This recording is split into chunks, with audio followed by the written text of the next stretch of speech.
तो आज से हम ये 10th क्लास की राजस्थान का इतिहास और संस्कृति की किताब पढ़ना स्टार्ट करते हैं। और इसमें जो भी मोस्ट इम्पोर्टेंट है, वैसे तो ये सारी किताबें मोस्ट इम्पोर्टेंट है, लेकिन इसको हम याद करते हुए चलते हैं और पढ़ते हुए चलते हैं। आज से हम करते हैं ये काम। तो देखो, इसमें 10th क्लास में जो स्टूडेंट है वो भी इसको क्लास को देख सकते हैं, उनके लिए भी इम्पोर्टेंट रहेगी।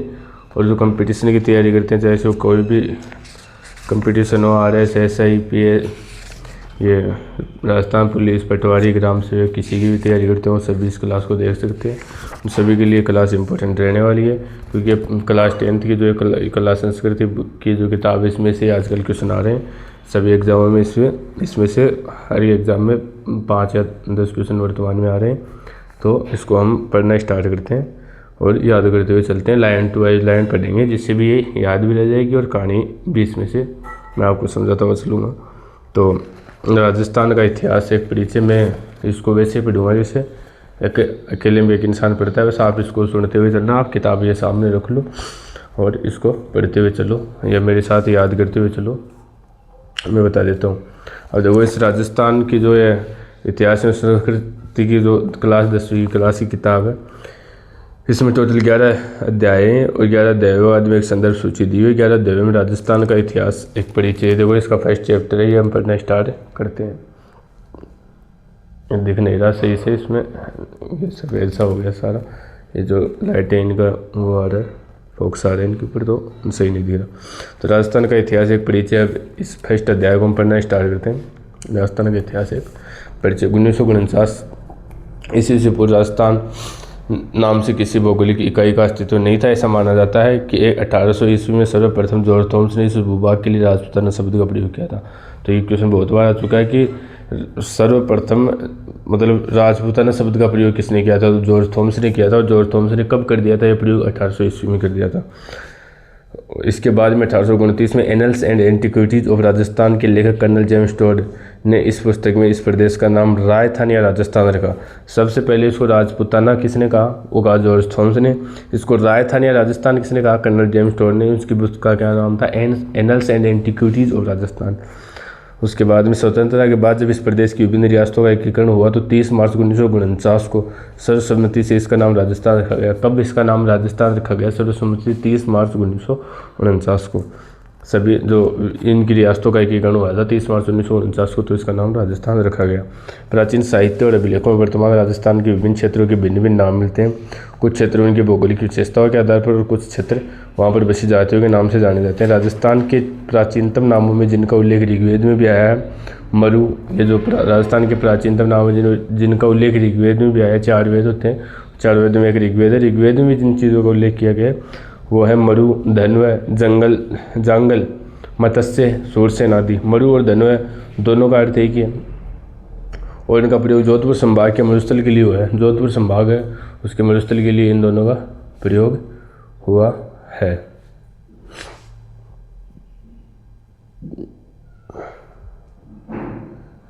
जोधपुर पहले मरु फिर मरुवार कहलाता था। जोधपुर जो था वो पहले तो मरु कहलाता था, फिर मरुवार कहलाता था और कालांतर में से मारवाड़ कहा जाने लगा। अब कालांतर मारवाड़ कहा जाने लगा। जंगल शब्द का प्रयोग उस क्षेत्र के लिए किया गया जहाँ सम्मी, केर और पीलू आदि होते हो। जंगल प्रदेश जहाँ पर सम्मी हो, केर हो या पीलू आदि होते हो। बीकानेर और नागौर आसपास का क्षेत्र जंगल देश कहलाता था। जंगल बादशाह लिखते थे वो अपने सिक्कों के ऊपर, बीकानेर के राजा। मत्स्य, जिसका उल्लेख महाभारत में एक राज्य के रूप में हुआ है, महाभारत में एक राज्य के रूप में हुआ मत्स्य प्रदेश, वह जयपुर और अलवर और भरतपुर 3 जिले इसमें, वह जयपुर, अलवर और भरतपुर तक विस्तृत था। मत्स्य में कौन कौन आ गया? जयपुर आ गया, आपका अलवर आ गया, आपका भरतपुर आ गया, ये सारा मत्स्य है। वर्तमान में मत्स्य प्रदेश नाम से अलवर में एक मत्स्य यूनिवर्सिटी भी है और मत्स्य प्रदेश उनकी जो मत्स्य आगार उनकी जो रोडवेज बसों के ऊपर लिखा हुआ रहता है। तो ये मत्स्य वाला क्षेत्र अलवर, भरतपुर और जयपुर वाला है, इसको फैला हुआ था। इसकी राजधानी थी विराटनगर और विराटनगर ये अभी वर्तमान में तो कोटपुतली में चला गया और कोटपुतली डिस्ट्रिक्ट में चला गया, कोटपुतली में चला गया, पहले जयपुर में था। तो मत्स्य की जनपद की जो राजधानी थी वो क्या थी? विराटनगर। भरतपुर के मथुरा क्षेत्र, सट्टे हुए क्षेत्र, धौलपुर और करौली के अधिकांश भाग सूरसेन राज्य में सम्मिलित है। भरतपुर के मथुरा क्षेत्र से सटे हुए क्षेत्र, धौलपुर और करौली के अधिकांश भाग सूरसेन राज्य में सम्मिलित है। सूरसेन कौन सा राज्य था? वही आपका धौलपुर करौली वाला जो का अधिकांश भाग था वो सूरसेन राज्य था। यह भी एक प्राचीन राज्य था। महाभारत में इसका उल्लेख मिलता है। भौगोलिक विशेषताओं के आधार पर नामित कुछ अन्य क्षेत्र निम्नलिखित है। माई नदी के पास का प्रतापगढ़ का भूभाग कांठल कहलाता था, क्योंकि ये क्षेत्र माई के किनारे, मतलब किनारा क्या होता है, कांठे को बोलते हैं। किनारे किसको बोलते हैं? कांठे को बोलते हैं। कांठे पर स्थित था। 56 गाँवों का समूह होने के कारण प्रतापगढ़ बांसवाड़ा के मध्य भूभाग को 56 का मैदान कहा जाता है। 56 गाँवों का समूह था। प्रतापगढ़ बांसवाड़ा के मध्य भूभाग, उसको क्या कहते हैं? 56 का मैदान कहा जाता है। ये 56 की जो पहाड़ियाँ हैं वो बाड़मेर में, ये चीज़ आप ध्यान रखना है। यहाँ से 56 का मैदान कहाँ पर है? प्रतापगढ़ बांसवाड़ा। प्रतापगढ़ बांसवाड़ा बीपी बांसवाड़ा प्रतापगढ़, बांसवाड़ा प्रतापगढ़, बीपी से याद रखना। ठीक है, अब आगे चलते हैं। बेसरोडगढ़ से बिजोलिया तक के क्षेत्र पर 18 और नेगण ऊपर मार्ग लगा था। बेसरोडगढ़ से बिजोलिया तक का जो क्षेत्र था वो बेसरोडगढ़ चित्तौड़गढ़ से लेकर बिजोलिया तक का क्षेत्र पठारियों ने उपरमाल नाम से जाना जाता था। उदयपुर के आसपास का प्रदेश पहाड़ियों की अधिकता है गिरवा कहलाता था। ये गिरवा की जो पहाड़ियाँ है उदयपुर में ही है, ये चीज़ ध्यान रखना। ये गिरवा कहलाता था। गिरवा की पहाड़ियाँ है, गिरवा वाला प्रदेश जो भी है उसको जैसलमेर का प्राचीन नाम मांड था। बिल्कुल सा जैसलमेर का जो प्राचीन नाम था वो मांड ही था। डूंगरपुर बांसवाड़ा का क्षेत्र बागड़ कहलाता था। ये चीज़ यहाँ पर क्या लिखी हुई है ध्यान सुनना। डूंगरपुर बांसवाड़ा का क्षेत्र इसमें लिखा हुआ है बागड़ कहलाता था, जबकि वो वास्तव में क्या है? वागड़ है। बागड़ का धनी तो ये झुंझुनू में शक्कर पीर बाबा की एक दरगाह, उसको बोलते हैं बागड़ का धनी। तो ये बागड़ वाला प्रदेश, ये शेखावाटी वाला क्षेत्र है, बागड़ ये वो बागड़ है। इसमें जो लिखा हुआ है वो बागड़ कहलाता है, वो आप पढ़ना है। कोटा और बूंदी का प्रदेश हाड़ होती है, आप पता है कोटा बूंदी का प्रदेश हाड़ होती है। सिक्कर, झुंझुनू और चूरू, तीनों जिले आ गए शेखावाटी के। सिक्कर, झुंझुनू और चूरू, ये शेखावाटी नाम से जाना जाता था। इतिहास का काल विभाजन। नौरे तौर पर मानव के संपूर्ण इतिहास को 3 कालों में विभक्त किया जाता है: प्राक युग, आद्य युग और इतिहास युग। कौन कौन सा? प्राक युग, प्राक मतलब पहले का, प्राचीन काल का। दूसरा बताया आद्य युग, उस प्राक के जस्ट बाद का। और तीसरा बताया ऐतिहासिक। तीन कालों में विभक्त किया गया मोटे तौर पर मानव के संपूर्ण इतिहास। प्राक मतलब बहुत पहले का, फिर उससे बाद में आद्य और उससे बाद में ऐतिहासिक। प्राकृतिक इतिहास की उस काल को कहा जाता है जिसके ज्ञान के लिए कोई लिखित साक्ष्य उपलब्ध नहीं है। जिसके लिखित साक्ष्य नहीं मिलते हैं वो प्राक युग है। अर्थात मानव लेखन कला से अपरिचित था। उस आद्य मानव था वो लेखन कला से अपरिचित था, जंगलों में रहता था और वही जानवरों को इनको मार के खाया करता था। लेखन कला उसको नहीं आती थी उस टाइम पर। आद्य युग की संज्ञा इतिहास के उस काल को दी जाती है जिसके लिखित साक्ष्य तो उपलब्ध है, किंतु या तो वे अस्पष्ट है अथवा उनकी लिपि को पढ़ना संभव नहीं हुआ। आद्य युग में लिखना तो जान गए थे, लिखे भी उन्होंने लेख, लेकिन उसको वर्तमान में पढ़ा नहीं जा सकता। वर्तमान में पढ़ने योग्य तो होंगे लेकिन वो पढ़े नहीं गए वर्तमान में। उनकी लिपि ऐसी है, उस लिपि को आज तक कोई समझ नहीं पाया। तो आद्य युग वाले लिखे गए हैं लेकिन वो पढ़े नहीं गए हैं, लिपि को पढ़ना संभव नहीं हुआ। अभी तो ऐतिहासिक उस काल के इतिहास को कहा है जिसके संबंध में स्पष्ट और सुपठित लिखित साक्ष्य उपलब्ध हो जिनको पढ़ा जा सकता है, पढ़ा गया है। इन अर्थों में भारतीय इतिहास के कालक्रम को इस प्रकार से विभक्त कर सकते हैं। प्राक युग ये है, युग सृष्टि के आरंभ से हड़प्पा सभ्यता के पूर्व तक था। प्राक युग तो यह सृष्टि के आरंभ से हड़प्पा जो सभ्यता है ना उस तक था। आद्य युग यह युग हड़प्पा सभ्यता से 600 ईसा पूर्व तक रहा। ईसा पूर्व 600 ईसा पूर्व तक, ईसा के जन्म से 600 साल पहले की बात है, वहाँ तक का मतलब हड़प्पा सभ्यता से 600 ईसा पूर्व के बीच का जो टाइम पीरियड है वो आद्य युग है। और जो ऐतिहासिक युग है वो 600 ईसा पूर्व से चला आ रहा है वर्तमान तक, ये पूरा ऐतिहासिक युग ही है। कल का जो गया वो भी ऐतिहासिक में आएगा। परसों जो बात हुई थी आज से 5-10 दिन पहले जो बातें हुई है, जो भी कुछ घटना हुई है वो सारी ऐतिहासिक युग में आएगी। मतलब 600 ईसा पूर्व से लेकर आज तक वर्तमान में जो जारी है वो ऐतिहासिक युग ही जाती है। प्रागैतिहासिक राजस्थान, प्राक युग में राजस्थान कैसा था, क्या था यहाँ पर, वो चीज़ आगे इसमें लिखी हुई है, वो हम पढ़ते हुए चलेंगे। मानव सभ्यता का उदय नदी घाटियों में हुआ था, क्योंकि नदी घाटियों में जल की प्रचुरता के कारण यहाँ अपने आप उत्पन्न होने वाले कंदमूल फल भी प्रचुर मात्रा में उपलब्ध होते हैं। सघन वनों के कारण यहाँ मांस हेतु पशु पक्षी भी आसानी से उपलब्ध होते हैं। वन बहुत उस टाइम की बात है, आज तो काट दिए जनता ने, उस टाइम पर थे। सघन वन होने के कारण मांस हेतु पशु पक्षी भी आसानी रूप से उपलब्ध हो जाते थे। सैकड़ों वर्षों पूर्व राजस्थान की भौगोलिक स्थिति ऐसी ही थी। यद्यपि राजस्थान का एक बड़ा भाग आज मरुस्थल है, किंतु विद्वानों की मान्यता है कि सैकड़ों वर्ष पूर्व इसी मरुस्थलीय भूमि में समुद्र विद्यमान था और सरस्वती और द्रजवती नदियाँ इस समुद्र में आकर गिरती थी। यह स्थिति मानव जीवन के लिए सर्वथा उपयुक्त थी। यही कारण है कि ऐसी भौगोलिक स्थिति में राजस्थान को भी मानव सभ्यता के जन्म के प्राचीनतम भूभागों में से एक होने का गौरव प्राप्त हुआ। मानव सभ्यता के उद्भव के इस काल को पाषाण काल कहते हैं। इसे 3 भागों में बांटा गया: पूर्व पाषाण काल, मध्य पाषाण काल और उत्तर पाषाण काल। पाषाण काल को 3 भागों में बांटा गया: पूर्व पाषाण काल, मध्य पाषाण काल और उत्तर पाषाण काल। कौन रहा? पूर्व पाषाण काल, मध्य पाषाण काल और उत्तर पाषाण काल।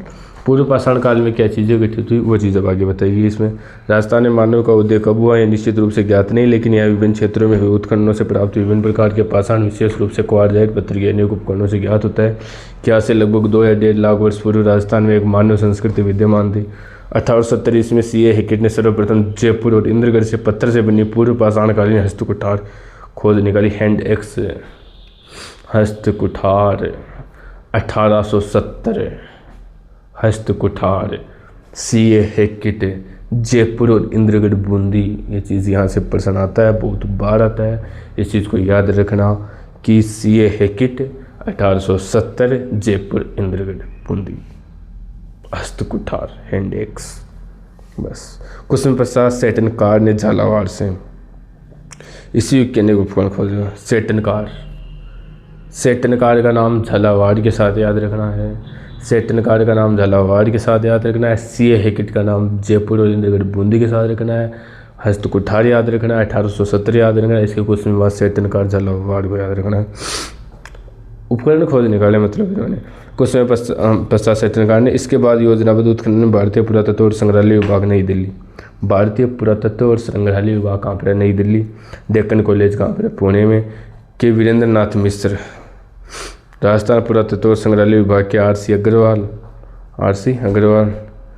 रमेश चंद्र अग्रवाल, डॉक्टर विजय कुमार, हरीश चंद्र मिश्रा आदि विद्वानों ने राजस्थान की पूर्व पाषाणकालीन सभ्यता और संस्कृति के विभिन्न पक्षों को सामने लाने में सराहनीय योगदान दिया। इनके प्रयत्नों से राजस्थान में अजमेर, अलवर, चित्तौड़, भीलवाड़ा, जयपुर, झालावाड़, जालोर, जोधपुर, पाली, टोंक आदि क्षेत्रों की प्रमुख नदियों, विशेष रूप से चंबल, बनास और उनकी सहायक नदियों के किनारे पूर्व पाषाणकालीन उपकरण प्राप्त हुए हैं।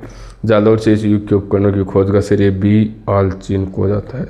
अब ये जो जालोर से जो उपकरणों का कोई किसने खोजा था? B. आलचीन ने खोजा था। किसने खोजा था? B. आलचीन ने। तो ये जो श्रेय किसको जाता है? B. आलचीन को जाता है। स्पष्ट है कि उपयुक्त संपूर्ण भूभाग पूर्व पाषाणकालीन संस्कृति का प्रसार क्षेत्र था।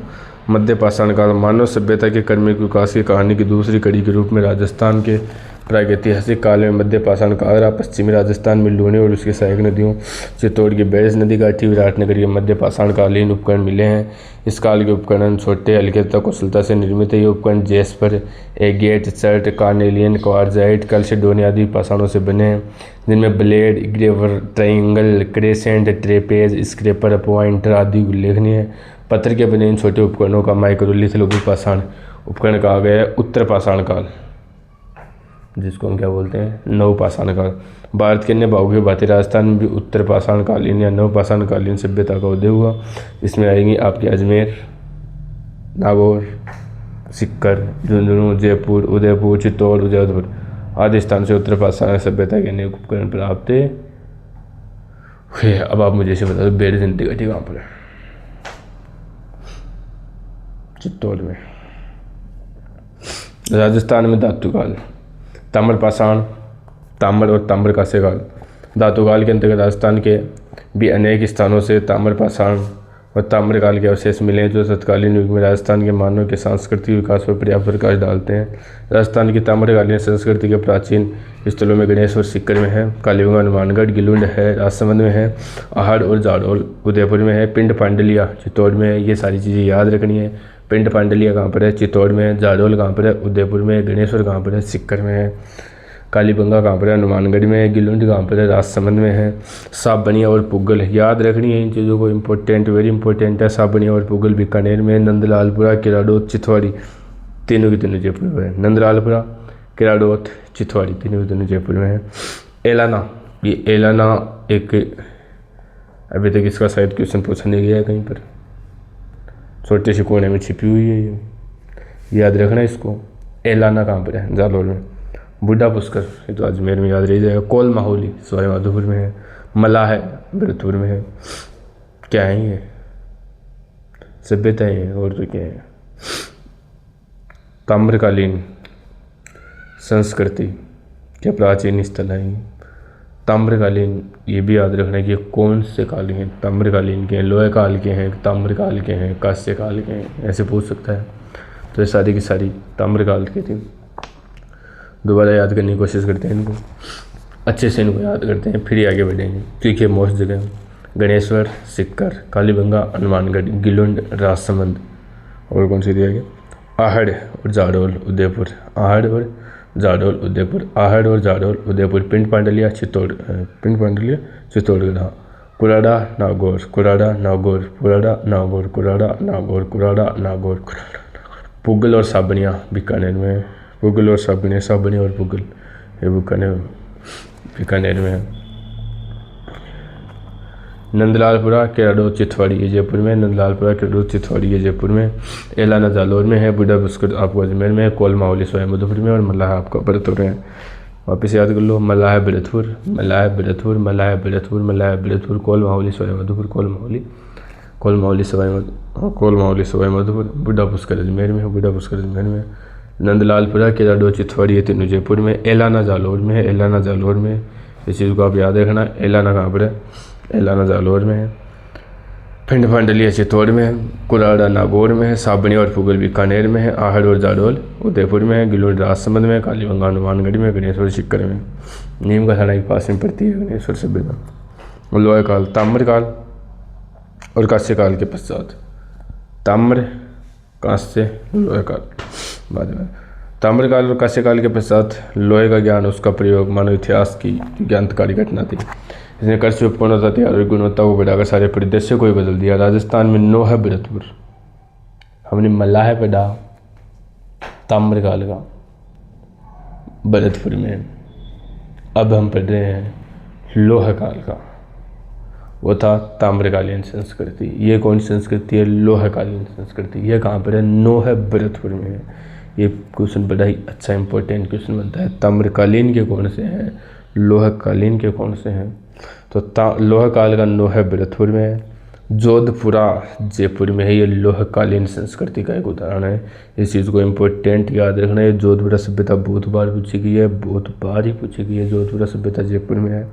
सुनारी झुंझुनू में, लोहकालीन सुनारी है, झुंझुनू में है। रेड टोंक में है, लोहकालीन है। याद रखना इन चारों को। नौ है भरतपुर में है। जोधपुरा जयपुर में है। सुनारी झुंझुनू में है। रेड टोंक में है। चारों की चारों लोहकालीन की है। लोह आदि स्थानों से लोह संस्कृति के समय के अनेक हथियार उपकरण मिले हैं। लोहे से प्राप्त लोहे के अवशेष भारत में लोहे युग के आरंभ होने की सीमा रेखा निर्धारित करने के महत्वपूर्ण। लोहे से प्राप्त लोहे के अवशेष भारत में लोहे युग के आरंभ होने की सीमा रेखा निर्धारित करने के महत्वपूर्ण स्रोत है। जोधपुर और सोनारी से लोहे को गलाने की भट्टियाँ पूछ सकता है। लोहे को गलाने की भट्टियाँ कहाँ से प्राप्त हुई? जोधपुरा और सोनारी। जोधपुरा कहाँ पर है? जयपुर में। सोनारी झुंझुनू में। लोहे को गलाने की भट्टियाँ प्राप्त हुई। अस्त्र शस्त्र तथा उपकरण बनाने के कारखाने मिले, वहाँ पर अस्त्र शस्त्र बनाए जाते थे। गणेश्वर सभ्यता में अस्त्र शस्त्र, गणेश्वर जो है वहाँ पर अस्त्र शस्त्र खूब मिले, भंडार ही मिला है अस्त्र शस्त्र। लेकिन वो किसके थे? तांबे के। ये बात किसकी चल रही है? लोहे की।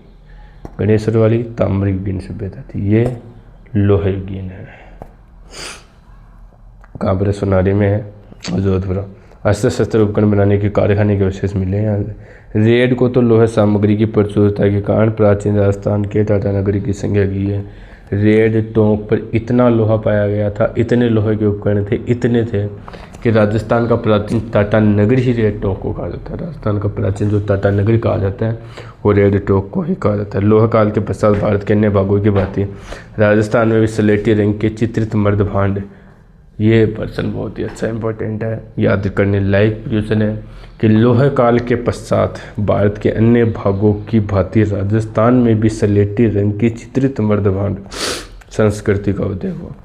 लोह काल पहले था आपका ताम्र, फिर कांस्य, फिर लोह काल। तो पहले ताम्रकाल खत्म हुआ, फिर कांस्य काल, फिर लोहा काल। अब इस लोहा काल के बाद में जो चीज़ आनी है वो जिस प्रकार से भारत के अन्य भागों में आ रही थी उसी प्रकार से राजस्थान में वो आई। सलेटी रंग के चित्रित मर्दभांड, सलेटी रंग के चित्रित मर्दभांडों की संस्कृति बोलते हैं PGW, painted grey ware, painted grey ware, painted grey ware का उदय हुआ। इस संस्कृति के अवशेष विराटनगर और जोधपुरा। जो सलेटी रंग के जो चित्रित मर्दभांड थे, सलेटी रंग कैसा होता है पता ही आपको, तो सलेटी रंग के जो चित्रित मर्दभांड है उनका उदय। इस संस्कृति के अवशेष विराटनगर और विराटनगर कहाँ पर है, जयपुर, जोधपुरा कहाँ पर है, जयपुर में, सुनारी कहाँ पर है, झुंझुनू में, नोहा कहाँ पर है, आदि स्थानों से इस संस्कृति के अवशेष मिले। इस संस्कृति का उदय लगभग 600 ईस्वी पूर्व में हुआ था। इसके पश्चात भारतीय इतिहास के साथ राजस्थान के इतिहास का भी ऐतिहासिक युग आरंभ हो जाता है। राजस्थान की प्राचीन सभ्यताएं, हम एक एक करके राजस्थान की प्राचीन सभ्यताओं को हम पढ़ेंगे। कालीबंगा सभ्यता, प्राचीन दृष्टवती, सरस्वती नदी घाटी, वर्तमान में घग्गर नदी का क्षेत्र। कालीबंगा सभ्यता पढ़ना स्टार्ट करेंगे। कौन सी सभ्यता पढ़ना स्टार्ट करेंगे, कालीबंगा, जिसका अर्थ है काले रंग की चूड़ियाँ। प्राचीन दृष्टवती, दृष्टवती और सरस्वती, दृष्टवती घग्गर नदी को बोलते हैं। ये क्या हो गया, प्राचीन दृष्टवती और सरस्वती नदी घाटी, वर्तमान में घग्गर नदी का जो क्षेत्र वही है। हड़प्पा सभ्यता से भी प्राचीन कालीबंगा की सभ्यता विकसित हुई थी। हड़प्पा सभ्यता से भी प्राचीन है। राजस्थान के हनुमानगढ़ जिले में स्थित यह सभ्यता आज से 6000 वर्ष से भी अधिक प्राचीन मानी जाती है। इस स्थल का नाम कालीबंगा यहाँ से खुदाई के दौरान मिली प्राप्त काली चूड़ियों के कारण पड़ा, क्योंकि पंजाबी भाषा में बंगा का अर्थ होता है चूड़ी। और हनुमानगढ़ जिला आपको वैसे ही पता ही है, पंजाब से सीमा टच करता है। पंजाब राजस्थान से 89 किलोमीटर की सीमा साझा करता है, श्रीगंगानगर और हनुमानगढ़ दोनों की मिलाकर। इसमें अब हनुमानगढ़ पंजाब के पास में, तो वहाँ पर जो ये बंगा चूड़ियों को बोलते हैं, और काले रंग की थी वो बंगा चूड़ियाँ, तो इसका नाम हो गया फिर काली बंगा। सर्वप्रथम 1952 में, अभी की बात है, देश आज़ाद हुआ 1947 में, 15 अगस्त 1947। उसके बाद में जो 1952 था, उस 1952 में अमलानंद घोष ने इसकी खोज की। और तत्पश्चात 1961, 10 साल हो गए, 1962 बीबी लाल और बीके थप्पड़, एक लाल था एक थप्पड़ था। एक ने लाल को थप्पड़ जड़ा गया, मतलब इसे याद रखो, खुदाई की इधर कर दी इन्होंने, मतलब इसकी उत्खनन कार्य जिसको बोलते हैं, खुदाई कर दी मतलब इन्होंने। तो मतलब खोजा किसने, अमलानंद घोष ने। ये बहुत ही याद रखने वाली चीज़ें कि 4, 5, 6, 7 सभ्यताएं होती है, इनमें से घुमा फिरा के वो प्रश्न पूछता है। कभी पूछता है कि इसकी खोज किसने की थी, कभी पूछता है कि इसकी उत्खनन किसने करवाया था। तो यहाँ पर उत्खनन कौन करवा रहा है, बीबी लाल, बीके थप्पड़। खोज कौन कर रहा है, अमलानंद घोष। खोज कब की गई, 1952 में। और खुदाई कब की गई, उत्खनन कार्य कब किया गया, 1961। किसने की खुदाई, बीके थप्पड़ और बीबी लाल और अमलानंद घोष ने इसकी खोज की थी। बहुत अच्छा प्रश्न। उत्खनन में सभ्यता के 5 स्तर सामने आए। कितने स्तर सामने आए थे, 5। उत्खनन में सभ्यता के कितने स्तर सामने आए थे, 5 स्तर सामने आए थे। चलो देखते हैं, ये क्वेश्चन बहुत ही अच्छा इंपॉर्टेंट है, बहुत ही वेरी इंपॉर्टेंट क्वेश्चन है। प्रथम 2 स्तर तो हड़प्पा सभ्यता से भी प्राचीन है। इसके 5 स्तर थे, 5 स्तरों में प्रथम 2 स्तर थे वो थे हड़प्पा सभ्यता से भी प्राचीन थे, पहले के थे। तीसरा, चौथा और 5वां स्तर की सामग्री हड़प्पा सभ्यता की सामग्री के समान और समकालीन है। मतलब पहले 2 स्तर, प्रथम और दूसरा, वो हड़प्पा सभ्यता से पहले के, मतलब दूसरा, तीसरा, चौथा, मतलब तीसरा, चौथा, 5वां वो थे इसकी, वो हड़प्पा की सामग्री के समान समकालीन थे। मतलब तीसरे, चौथे, 5वें स्तर इसकी हड़प्पा के समकालीन और पहले दूसरे हड़प्पा से भी पहले के हैं। इस आधार पर कालीबंगा सभ्यता को 2 भागों में बांटा गया, प्राक हड़प्पा और हड़प्पा सभ्यता। मेन हो गई, एक तो प्राक हड़प्पा हो गई, हड़प्पा हो गई। कालीबंगा सभ्यता को 2 भागों में बांटा गया है, प्राक हड़प्पा सभ्यता और एक हड़प्पा सभ्यता। कालीबंगा स्त्रियों से बसा हुआ नगर था। मकान बनाने में मिट्टी की ईंटों को धूप में पकाकर प्रयुक्त किया जाता था। उत्खनन से प्राप्त मिट्टी के बर्तन उनके अवशेष पतले और हल्के हैं तथा उनमें से सुंदरता में सुडौलता का अभाव है। सुंदर नहीं है, सुडोल भी नहीं है, बर्तन है।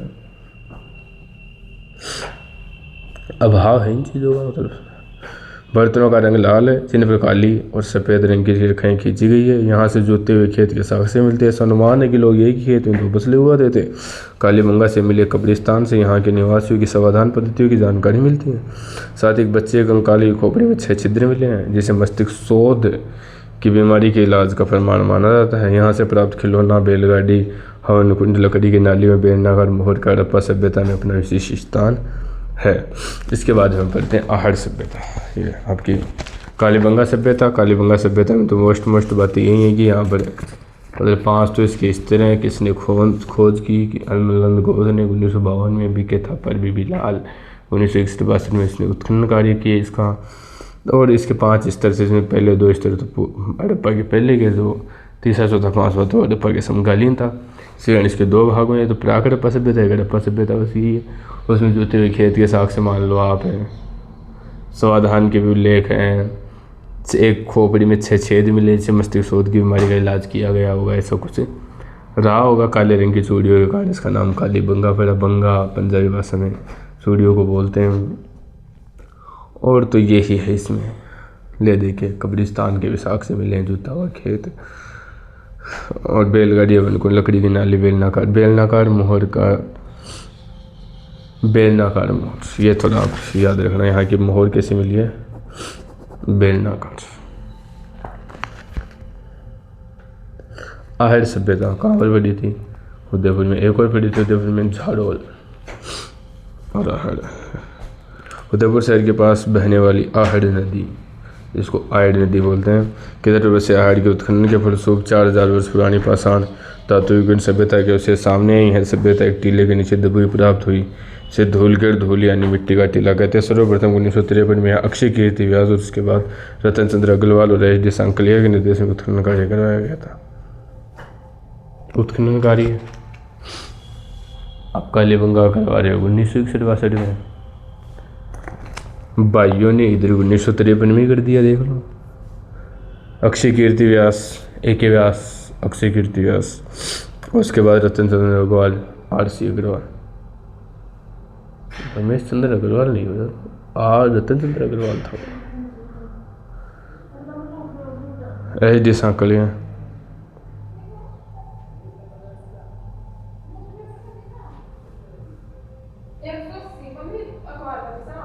के निर्देशन में उत्खनन कार्य करवाया गया।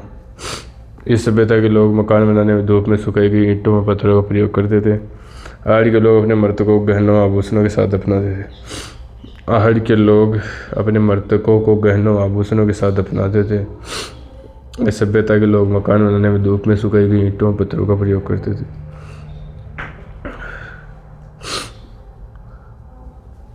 आहड़ के लोग अपने मृतकों को गहनों और आभूषणों के साथ दफनाते थे। आहड़ के जो लोग थे अपने मृतकों को गहनों और आभूषणों के साथ दफनाते, क्योंकि जो भी उनके प्राचीन साक्ष्य भी मिले हैं, खुदाई करवाई 1953 में पहले करवाई थी अक्षय कीर्ति व्यास ने। उसके बाद में 2 एक आदमी और थे, रतन चंद्र अग्रवाल, HD सांकलिया। ये याद रखना बहुत ही लेवल का काम है इनका, याद ऐसे रहते नहीं है, भूल जाते हैं।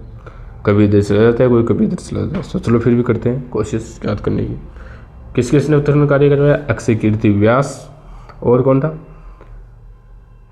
HD सांकलिया। सांकल से याद रखो उसको कि सांकलिया। और एक थे अग्रवाल जी, रतन चंद्र अग्रवाल जी। इस सभ्यता में जो मकान बनाते थे वो धूप में सुखाई गई ईंटें थी, उनका प्रयोग करते थे। आहड़ के लोगों ने मृतकों को गहनों आभूषणों के साथ अपनाते थे, जो इनके मृत्यु के बाद द्विजीवन जीवन की अवधारणा का समर्थक होने का प्रमाण है। उत्खनन में मिट्टी के बर्तन सर्वाधिक मिले हैं, जो आहड़ को लाल काले मिट्टी के बर्तन वाली संस्कृति का प्रमुख केंद्र सिद्ध करते हैं। कौन से मिट्टी के बर्तन, लाल काले मिट्टी के बर्तन वाली संस्कृति का प्रमुख केंद्र सिद्ध करते हैं इसको। आहड़ का दूसरा नाम ताम्रवती नगरी में मिलता है, बिल्कुल मिलता है, जो यहाँ तांबे के औजारों उपकरणों के अत्यधिक प्रयोग के कारण रखा गया होगा। उत्खनन से प्राप्त ठप्पों से रंगाई छपाई व्यवसाय के उन्नत होने का अनुमान भी लगाया जाता है।